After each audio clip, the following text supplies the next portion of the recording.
দুপুরে রান্না বান্না একদম আমার হয়ে গেছে। তাই কী কী রান্না করেছি দেখাই। এখানে মাছ এনেছিল, তো মাছের অনেকটা তেল এনেছিল, সেই মাছের তেল দিয়ে বড়া করেছি।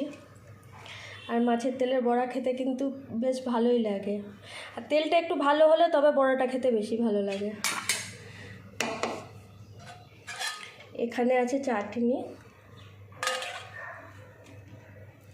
আর এখানে আজকে করেছি ঝিঙে দিয়ে চিংড়ি মাছ দিয়ে একটা তরকারি। আর এই তরকারিটা ভাত রুটি সব কিছুর সাথেই খেতে ভালো লাগে। আর এখানে আছে ইলিশ মাছ বেগুন দিয়ে ঝোল। আর এই ইলিশ মাছটা আমি রান্না করিনি, মা রান্না করে পাঠিয়েছে।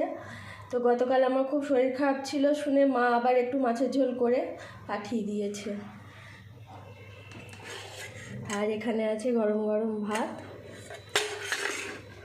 আর এখানে একটু পোস্তর তরকারি আছে, এটা কালকেকার।